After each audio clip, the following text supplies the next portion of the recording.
Good morning. My name's Bob and I'm a Unitarian. Oh, come on. You know what to do. My name's Bob and I'm a Unitarian. Hi, everybody. Oh, me. Welcome to Eliot Unitarian Chapel on this gorgeous Sunday morning. We're glad you're here. I'm here to support Reverend D. Evans, our assistant pastor. Joining us this morning are Sharon Morgan, who is our pastoral care person, if you have something weighing on your mind or your heart. And Chuck Shooter is our welcome person over here in the corner. So if you have questions about Eliot Chapel, that's the guy to talk to. If you have young children with you this morning and they start acting up, we invite you to take them through these doors over here or out the back and around into Adams Hall, our fellowship hall, where we've got a giant screen TV broadcasting the service so they can run around all they want to as long as they stay out of the cookies. There will be snacks for the kids after the service in Adams Hall, and you are welcome to take your children to the playground. A special welcome to our guests. We're glad you're here. We draw strength from your presence among us, and we hope that you will find strength in this congregation. There are guest forms at both entrances to the sanctuary, back and front. And you can also use the QR code that's on the screen or in your order of service to establish contact with us so we can keep in touch with you. Please join us for coffee hour, and if you are new or newish or just want somebody to talk to, take a blue cup, and we will make a special effort to include you in the conversation. Our online coffee hour today is at 1:30. Now I invite you, as you wish, to join in our welcome today by responding with "You are welcome here" at the end of each statement. If you're black or brown, white, indigenous, APIA, whatever your origins, you are welcome here. If you're an immigrant, a refugee, or a person without documentation, you are welcome here. If you believe in God all the time, some of the time, or none of the time, you're welcome here. If you have a disability, visible or invisible, or if you are neurodiverse, you are welcome here. If you've been here 100 times, or if you just came today, you are welcome here. If you want for nothing, or struggle each day to make it through, you are welcome here. No matter who you love, or what your gender identity, or how you choose to express it, you are welcome here. For this is a community of diversity, of love, and of justice, and it's good to be together. Let us enter into the spirit of worship.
The flaming chalice is a symbol of Unitarian Universalism.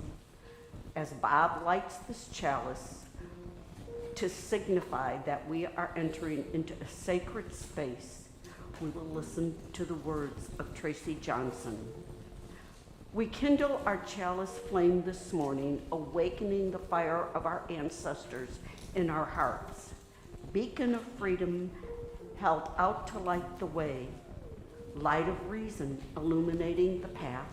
Spark of courage igniting our spirits aglow with hope for all we endeavor to do together. Holy flame of times past, brighten this moment that we may be the love that is our center and our foundation both. Please rise in body or spirit for our opening hymn, 1036, Freedom is Coming, and remain standing for our congregational covenant. What? So please join us with the congregation part. If you'd like to join in where it says SATB for the choir part, you can follow Beth.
Please join me now in unison reading of our congregational covenant. As a free congregation, we promise to one another our mutual trust and support. To create a loved community, we promise to be kinder to each other than we have to be. To listen fully to each other with an open mind and heart. To speak responsibly and respectfully, and to find ways to improve our church for all members and friends. Please be seated. During the month of June, we are sharing our offering plate with Forward Through Ferguson, an organization dedicated to racial justice throughout the St. Louis community. And this morning we have a representative of Forward Through Ferguson, Ms. Jalian, to tell us more about the organization.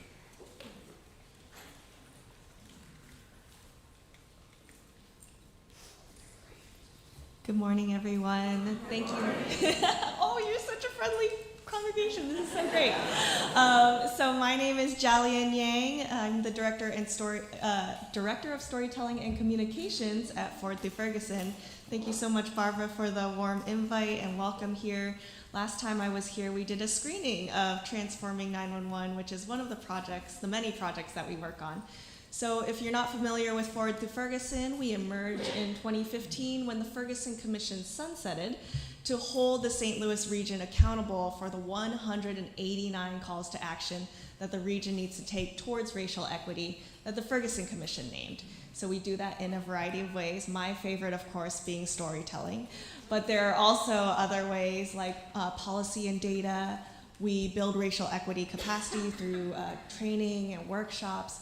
We also do justice philanthropy, the idea that we need to resource Black and Brown-led healing and justice organizations.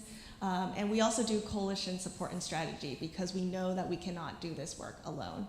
So we really center impacted communities, communities most impacted by racial inequities, and then also mobilize accountable bodies so that we can move the region towards racial equity.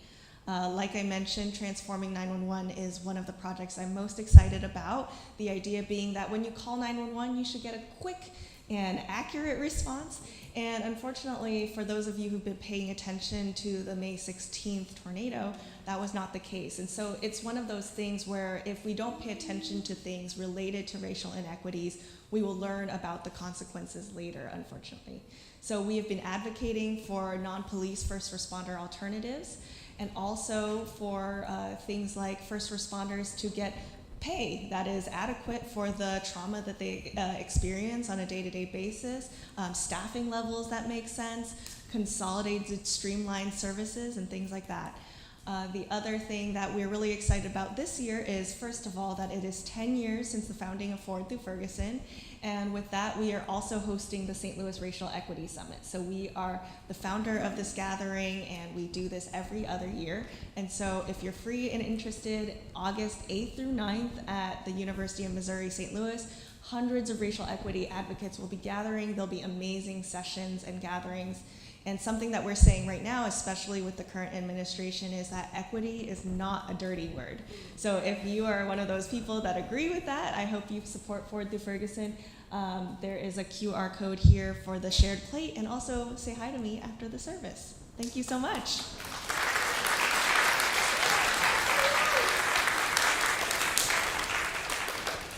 Thank you. Again, you're welcome to donate either through the plate itself or through the QR code on the screen or in the order of service.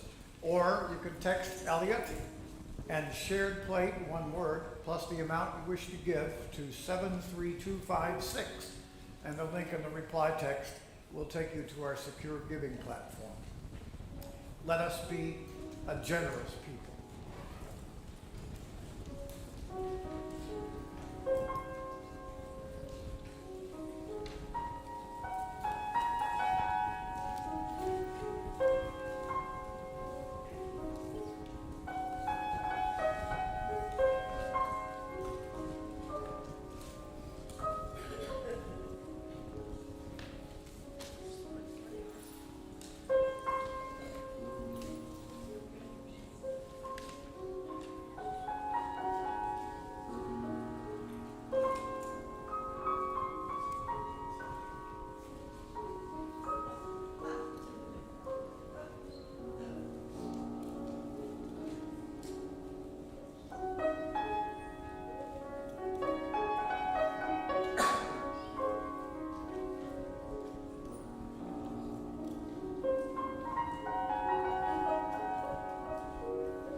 Please join me in dedicating this offering to the work of the church, which is weaving the tapestry of love and action. We dedicate our lives, and these are our offerings.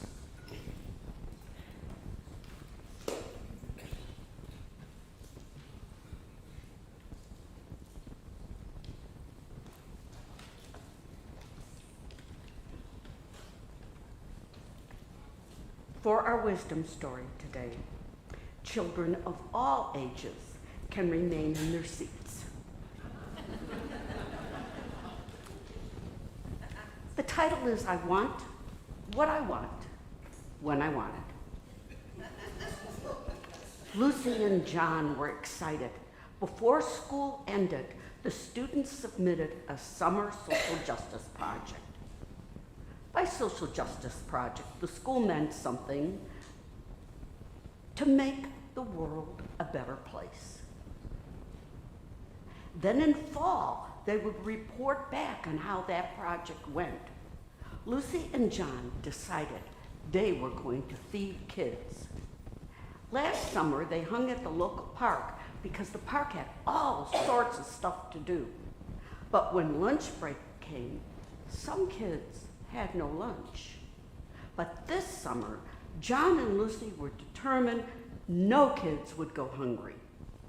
They would get stores to donate food for sandwiches. They would get people to make the sandwiches, and they would make sure that the food was given out in a way that no one would be embarrassed because they had no lunch. But nothing seemed to go right. Grocery stores were worried that if they gave food and it was not stored right, the kids would get sick and they would be blamed.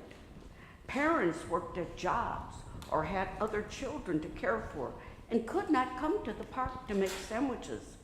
The park district said it had no place to make the food, and that is why kids were expected to bring their own sandwiches. Lucy looked at John. She said, I want the kids to have lunch. I want it all lined up before the summer programs begin. I want what I want when I want it. And then she added, because it's right. No one should go hungry. John added, yeah, and our social study grade will probably depend on how well we do. We have to make it work. They went to other grocery stores. They went to other parents. They went to talk to the bosses of the park district. Nothing worked. Lucy kept saying she wanted what she wanted when she wanted. It wasn't for herself. She wanted it. She kept saying because it was the right thing to do. No one should go hungry. Why couldn't people listen to that? Lucy learned something very important. Lucy learned that doing social justice is not easy. It is not fast. It doesn't happen just because you want it or because it is the right thing. Sometimes you have to start all over again. And Lucy and John did start all over again. It took all summer, but finally Lucy and John got 3 restaurants to agree to provide the food for the kids for the next summer. So it was not easy and it was not fast, but next summer, every kid in the park would have lunch.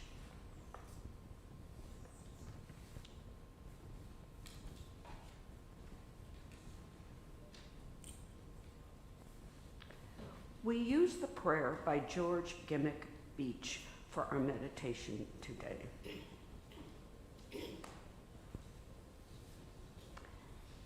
Giver of being and freedom, who touches our lives in unforeseen ways, who unsettles our ease and upsets our self-satisfaction. We wait in these moments of stillness to let the hidden processes of healing and growth do their silent work within us, and to let the quiet work of reconciliation be renewed among us. Because we know the ultimate issues of life, healing and growth, reconciliation and renewal, cannot be forced, neither by excessive activity nor the tumult of words. We seek out the stillness. We seek the quiet, the resting place of our hearts. Because we live with mystery, we trust that which is deeper than we know, that which touches our hearts, which steadies us and rekindles our spirits, in which finally in faith may be named the love that has laid hold upon us and will not let us go. Amen. let us enter into a time of silence for the prayers and meditations of our hearts.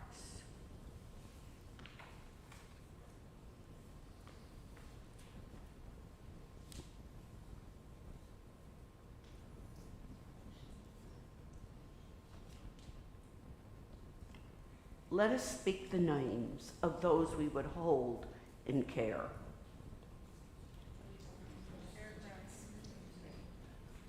Dorothy.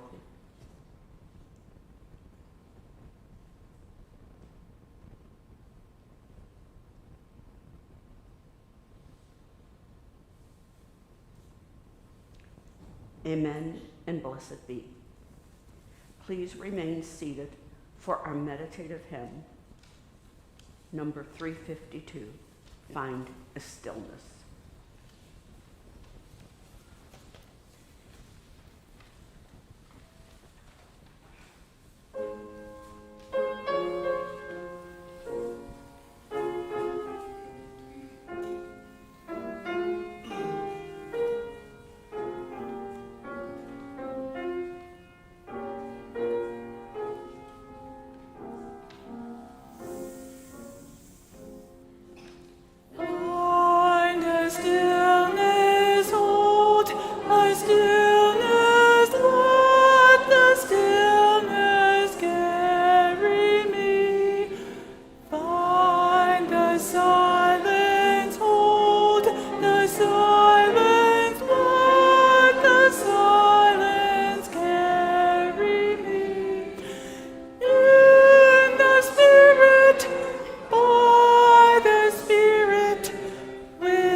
Every day is a learning experience, and today I learned that our children may go outside and play, and there are volunteers waiting for you. So please, I think we go to the back of the sanctuary to meet your volunteers, is that correct? Yes, that's correct. So if you want to go outside and play, please feel free to go to the back of the sanctuary and meet with our volunteers.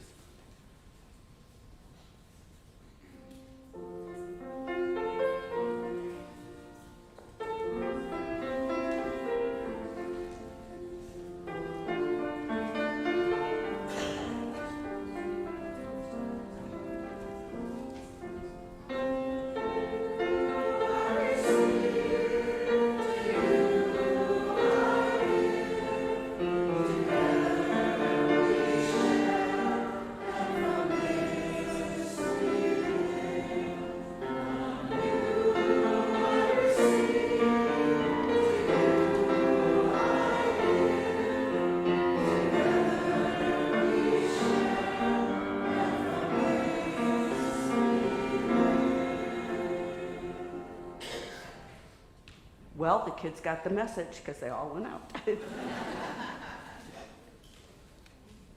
Our reading today is The Limits of Tyrants by Frederick Douglass. You can decide if it's relevant. Those who profess to favor freedom and yet deprecate agitation are people who want crops without plowing up the ground.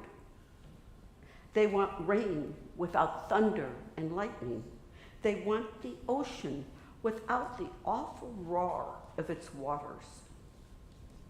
This struggle may be a moral one, or maybe it may be both moral and physical, but it must be a struggle. Power concedes nothing without a demand. It never did and it never will. Find out what people will submit to, and you have found out the exact amount of injustice that will be imposed upon them. The limits of tyrants are prescribed by the endurance of those whom they oppress. Now let us listen to a musical interlude.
Lovely. The theme for this month in congregations that use Psalm Matters is freedom. There are historical reasons for this. First, Juneteenth is celebrated. In 1863, the slaves were freed. However, if a state was still under Confederate control, people remained slaves. This was true in Texas, the westernmost state. When Union troops finally marched into Texas, they announced the slaves were freed.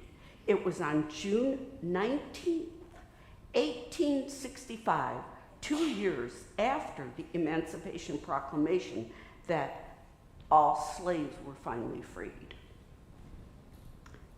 The last being in Texas. Another important June event is World Refugee Day on June 20th. This day, according to the United Nations United States webpage, is to honor people who have been forced to flee their countries and had the strength and courage to escape conflict or persecution. This is celebrated worldwide by those who belong to the United Nations. On June 28th, 1969, the Stonewall Uprising took place. There were constant raids on gay bars and clubs in the 1950s and 1960s. The police invaded Stonewall Inn in Greenwich Village in New York City on June 28th, brutally handling both the employees and the patrons. They fought back and it led to days of protests. This event became a catalyst for the gay rights movement to grow. A year later, there was a march in the streets promoting gay pride. That grew into gay pride events throughout the nation, and eventually to June being declared Pride Month for the LGBTQ+ community. This month celebrates the contributions of this community to our history and our culture in the United States. As you can see, I'm officially robed. So these are some of the reasons why June is declared a month of freedom. But when I think about Juneteenth and people being released from slavery, I realize that people of color may have been released from slavery, but they were not freed from injustice and inequity. While the slaves may have been freed in 1863, it was only in the 1940s that Franklin Delano Roosevelt proclaimed people of color could get jobs in defense industries and in the government. Legal racial discrimination in the military was only ended by President Harry Truman in 1948.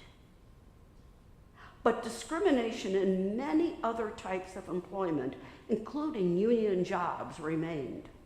Discrimination was in full force in housing, in education, in the use of public facilities, and in the free movement of Black people throughout our nation. In response to all this, a more formal civil rights movement began in the 1950s and 1960s. It was Rosa Parks that in 1955 sparked national recognition that a person of color could not even have an empty seat on the bus unless it was a seat designated for a Black person. Many white people joined protests, marches, and the demands for justice and equity for people of color. And when the Civil Rights Act was passed by Lyndon B. Johnson in 1964, he didn't pass it, I'm sorry, he signed it in 1964, white allies were jubilant.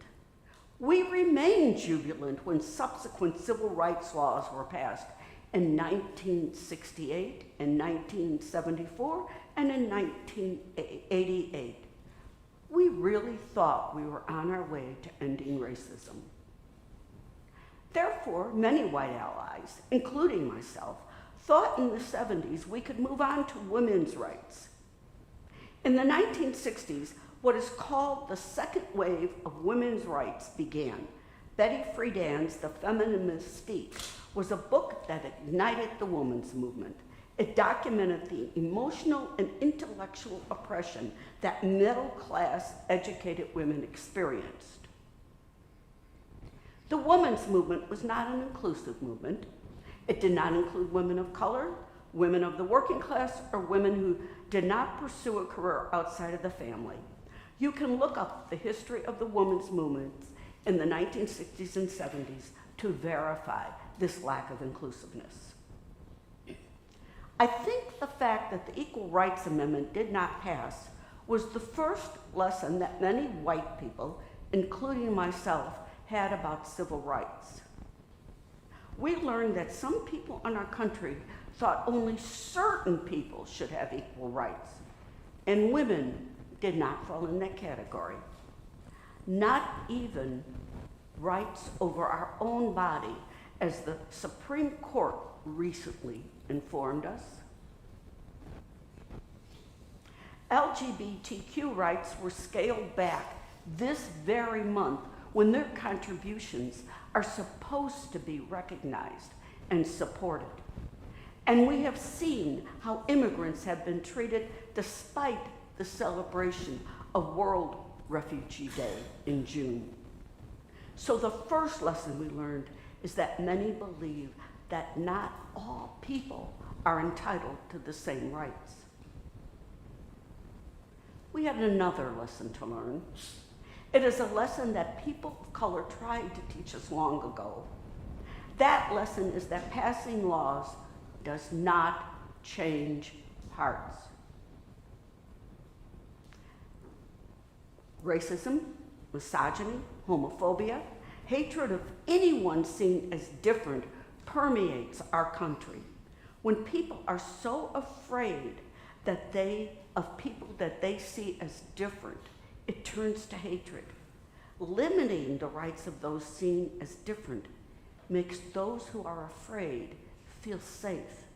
It alleviates their fears. If you maintain power over the people you fear, you do not have to fear. For these people, being able to decide who gets to be free and who does not keeps them in control, and their fear in control. It is because of fear turning to hatred that we see rights being rolled back and the laws of the nation being struck down. If we did not know this lesson before November 11th, we know it now. Laws do not change hearts. That is why freedom is not fast. That is why freedom is not easy. Freedom is the power to speak, think, act, move about, make decisions about your own bodies, read what we want to read, believe what we want to read, without being stopped or hindered by others, as long as we are not hurting others. Freedom is what an individual has. Freedom is external. How much freedom we have depends upon the context in which we live. One website resource, Mind That Ego, put it like this: we have freedom despite the difficulty of attaining it.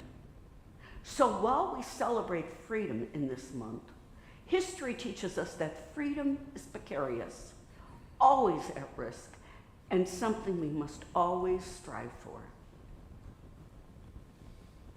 In the 1960s, a movement began in Latin America that eventually got the title of liberation theology. This movement was initially rooted in Roman Catholic theology. However, Protestant theologians and leaders quickly became advocates for liberation theology. In the United States, the Black liberation movement saw Christianity as a religion of liberation. James Cone was and even though he has passed, is still a leading liberation theologian in the United States. Feminist theologians wrote about female liberation, but not in the same context as Black male theologians. The females took to task all the power structures, including religion and churches, for oppressing women. Rosemary Radford Ruther was an American feminist liberation theologian, and Reverend Dr. Emily Towns is known internationally. Liberation theology is a Christian theology with an emphasis on social justice and equity. The essential idea is God does not want anyone oppressed, and Jesus came to liberate people from oppression. Liberation theology says that God is on the side of the oppressed and is with oppressed people. Especially important in liberation theology is the emphasis on the economic system that promotes exploitation and forces people into poverty. For this reason, the movement that grew out of liberation theology was often seen as Marxist and anti-capitalist. The goal of liberation theology was to liberate all people from oppression, but especially the poor. While this idea of the economic system as oppressive is attributed to liberation theology, it should be noted that Martin Luther King wrote about the evils of unbridled capitalism and oppression in the United States before liberation theology became popular in the United States. A second characteristic of liberation theology is that it is rooted in the idea of community. We do not seek freedom just for ourselves or for one group, but for all oppressed people. Some point out that this differs from the civil rights movement seeking liberation for people of color and from the women's liberation movement seeking liberation for women. But critics counter this criticism by pointing out that seeking liberation for one group does not translate into not wanting liberation for another group. The main lessons we take from liberation theology is that the economic system is involved in all oppression and that freedom is fine for the individual, but liberation involves the whole community. No one individual is free until the entire community is free. Freedom involves work, lots of work. It involves being willing to continue the work when you see everything you worked for dismantled. And like the children in our story, you have to start all over again. Freedom is not easy. Freedom is not fast. As we heard in our reading by Frederick Douglass today, power conceded nothing, and it never will. I want to turn to another idea of liberation. In my research, a recurring idea was that freedom is external, but liberation is internal. Liberation is spiritual. Examples are great leaders like Nelson Mandela and Martin Luther King, who were imprisoned but were spiritually liberated. Having studied Buddhism, the idea of spiritual liberation was not new to me. In Buddhism, it can mean freedom from the cycle of birth and death, liberation from suffering. It can mean liberation from the human tendency to cling to everything from possessions to ideas that boost our ego. It can mean liberation from our illusions. In Christianity, liberation is given by a Savior who frees you from sin and saves you.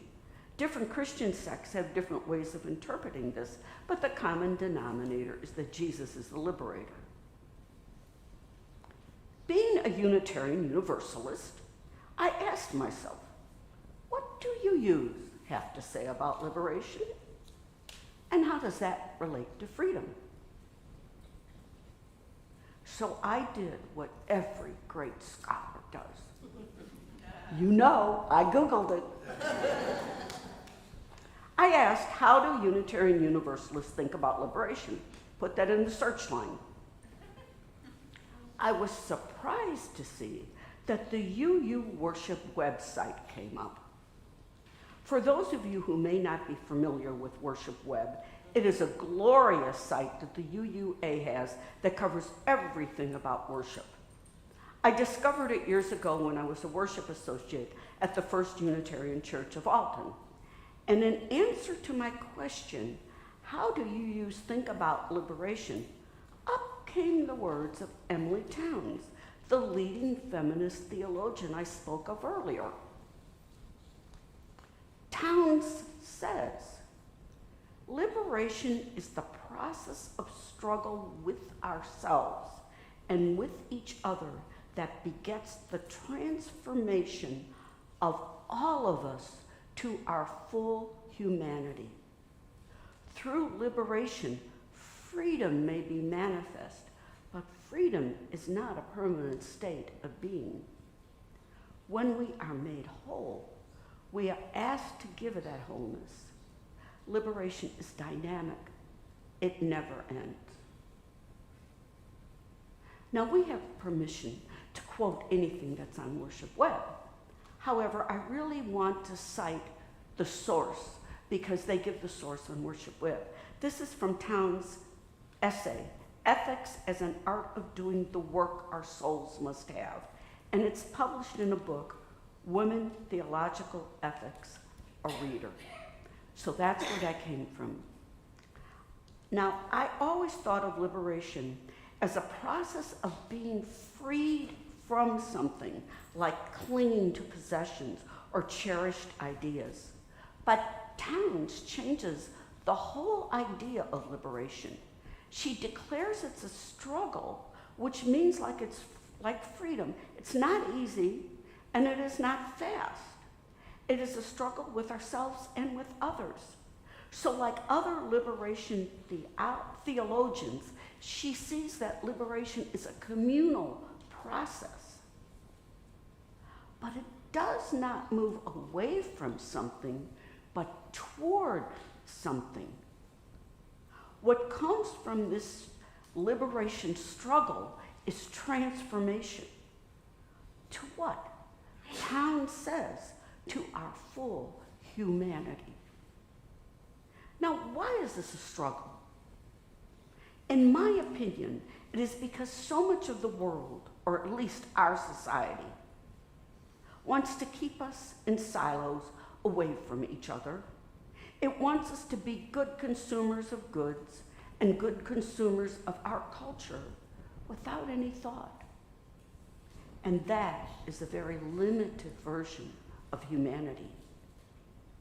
Towns uses the word transformation, and that immediately led me to Article 2 of our bylaws. If you heard me talk before, you know I love Article 2. Article 2 places love at the center of our covenantal religion. And from that arises our UU values. And one of them is transformation. So I reread the transformation value. It says, we adapt to a changing world. We covenant to collectively, so we're following Towns' idea in liberation theology, we do this collectively, to grow spiritually and ethically. Openness to change is fundamental to our Unitarian and our Universalist heritage. Never complete and never perfect. Remember when I said that I learned a lesson that laws don't change hearts? What Article 2 is asking us to do in transformation is to change our hearts. It is asking us not to cling to ideas that we cherish, because this is not a private endeavor. The value says we collectively transform, we collectively, spiritually, and ethically grow. In other words, we do not reach our full humanity by ourselves. We need community. Towns and our UU values recognize that liberation is not freedom from something. Rather, liberation is becoming something. It is living in our full humanity. Never complete, never perfect. To end this, I'm going to bring this to a very practical matter. I have a really cherished idea. I cling to this idea. And the idea is you can't talk to conservatives. Some of you may not know I have another position besides assistant minister. I'm a catalyst with the Unitarian Universalist Advocacy Network of Illinois. We help organize UU churches to respond to social justice needs. I was complaining to my supervisors how rooted some smaller rural churches are in their ideas of social actions. These actions, their actions, are the only actions congregations should take. I suggested maybe that is because Southern Illinois is so conservative. And then I said, "You can't talk to conservatives." My supervisor asked, "Can you listen?"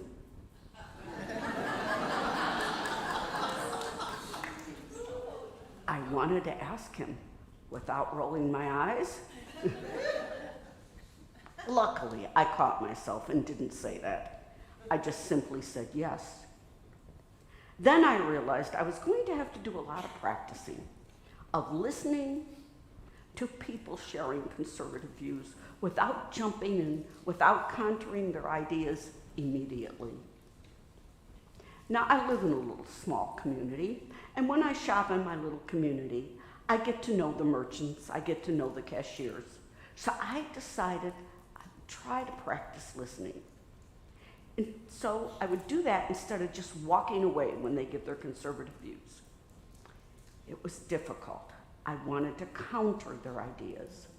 But you can no more change hearts with facts than you can change hearts with laws. So I am learning to listen. I listen until I can find a place, a moment to jump in and say something like, "Well, I don't agree with everything you said." And then I try to agree with the point they just made. Or if I can't do that, I try to find something that I can admire as one woman really being devoted to the local food pantry. Is this practice difficult? Yes, I have failed a lot. And I'm not recommending it to anyone else. Each of us, our struggles toward liberation and full humanity, each struggle is different, and how we put that into practice is different. Freedom is a temporary state, depending upon external circumstances. Liberation is an internal state, a movement toward our full humanity. Neither is easy, neither is fast. But in this community, in and through this very congregation, we can fight for freedom and we can transform through liberation. Amen, and so may it be.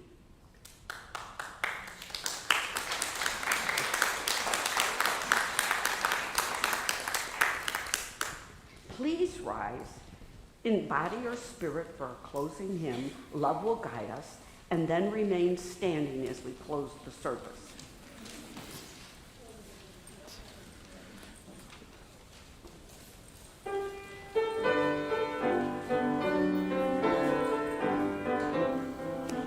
Love will guide us, peace has tried us, hope inside us will lead the way on the road from greed to giving. Love will guide us through the hard night. If you cannot sing like angels, if you cannot speak before thousands, you can give from deep within you. You can change the world with your love.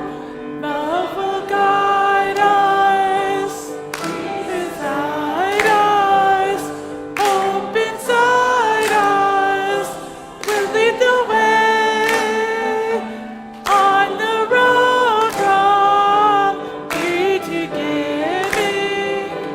Love will guide us through the hard night.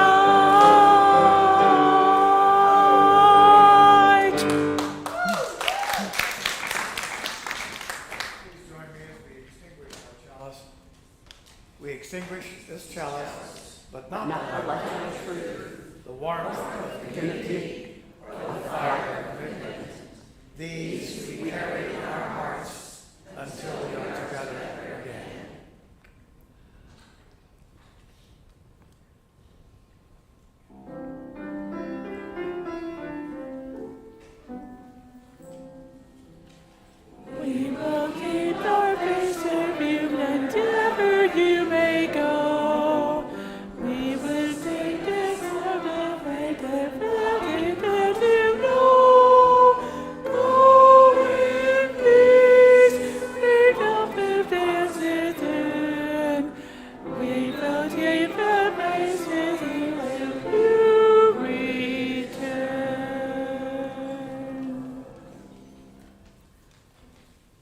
Go in peace, and for those who struggle, vaya con Dios.